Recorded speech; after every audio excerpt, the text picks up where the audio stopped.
Slum Village's Fantastic Volume 2 stands as a pivotal moment in the evolution of underground and neo-soul infused hip-hop. Released in 2000 but recorded several years prior, the album encapsulates the late 90s Detroit aesthetic while simultaneously predicting future trends in production and style. It is not only a showcase of lyrical chemistry between T3, Batin, and J Dilla, then known as JD, but also a masterclass in textured, soul-driven production that would influence an entire generation of beatmakers. Slum Village crafted a sound that was at once minimalist and lush, deeply rooted in soul, funk, and jazz, while pushing the boundaries of hip-hop rhythm and feel. The album is often hailed for its mood-driven, groove-centric approach rather than overt narratives or political content. It has become a cult classic, especially among producers, musicians, and listeners drawn to J Dilla's distinctive sound. The most defining characteristic of Fantastic Volume 2 is its production. J Dilla's work here is both innovative and restrained. His sampling technique was more about feel than precision. Drums are often off-grid, creating a swinging, drunken rhythm that would become his signature and later influence entire movements in hip-hop and beat-making. The beats are deceptively simple. Dilla loops obscure jazz, soul, and funk samples, often barely altering them beyond some EQ, pitch shifting, or drum layering. Yet the result is hypnotic. Tracks like Players and Fall in Love epitomize this approach. Simple, repetitive loops that become emotionally resonant through small details and natural groove. Dilla also makes masterful use of space. Rather than crowding the mix, he leaves room for each element to breathe. This creates an intimate, head-nodding atmosphere that invites repeated listens. At a time when maximalism and shiny, radio-ready beats dominated the mainstream, this lo-fi, dusty aesthetic felt radical. Dilla's approach would later become the blueprint for artists like Kanye West, Madlib, and Knowledge. Lyrically, Fantastic Volume 2 doesn't aim for political consciousness or street storytelling in the way many of its contemporaries did. Instead, the focus is often on style, wordplay, and braggadocio, with frequent references to relationships, Detroit pride, and the group's skill set. The rhymes are conversational, even casual at times, which suits the intimate, jazzy atmosphere of the production. T3 and Batin bring contrasting styles to the mic. T3 with a more straightforward, sharp delivery, and Batin with his eccentric flows and unpredictable cadences.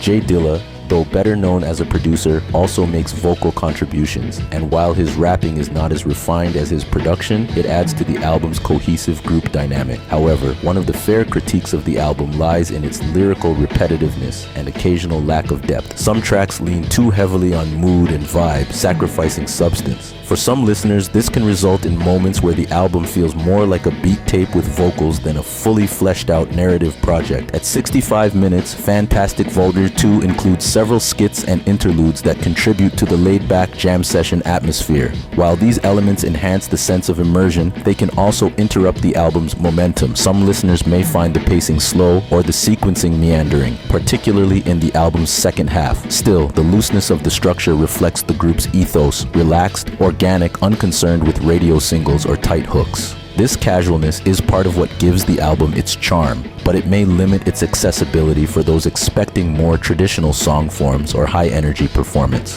Fantastic Volume 2 was recorded in the late 1990s, during which J Dilla was gaining notoriety for his work with A Tribe Called Quest, The Pharcyde, and Janet Jackson. However, the album's official release was delayed until 2000 due to label politics and sample clearance issues, and by then it had already circulated in bootleg form among hip-hop heads. Its influence was profound. The album provided a blueprint for neo-soul hip-hop, blending the aesthetics of soul and jazz with unpolished beats and conversational rap. It influenced artists such as Common, Erykah Badu, and The Roots, and later generations of artists from Kanye West to Kendrick Lamar have acknowledged Dilla's impact. Dilla's production style, low swing drums, dusty textures, loop-based construction has become a staple of modern lo-fi and abstract hip-hop, and Fantastic Volume 2 is often cited as a high point in his career. Despite its imperfections, Fantastic Volume 2 is a foundational album for what would become known as the neo-soul and Dilla-esque school of hip-hop. It helped reintroduce warmth and subtlety into a genre that, at the time, was often dominated by more aggressive or commercial sounds. The album's legacy grew over time, particularly after Dilla's passing in 2006, and it is now rightly viewed as an essential document of underground hip-hop innovation. Its influence can be heard in later work from The Roots, Little Brother, Erykah Badu, and even in more experimental corners of modern rap. For beat aficionados, it remains a holy grail of groove and feel. Fantastic Volume 2 is not just an album, it is a mood, a sound, a moment in hip-hop history captured in warm, analog fuzz and slouched rhythms. While it might not satisfy every listener's expectations for lyrical content or narrative, its impact on hip-hop production, vocal delivery, and underground aesthetics is undeniable. This is a work that rewards patient, immersive listening. It's a touchstone for producers, a cult classic for fans of soulful beats, and a testament to a group that, despite internal struggles and industry setbacks, managed to create something enduring. Fantastic Volume 2 is a genre-shaping project that trades in subtle brilliance, groove, and atmosphere over lyrical fireworks. An imperfect but deeply influential masterwork.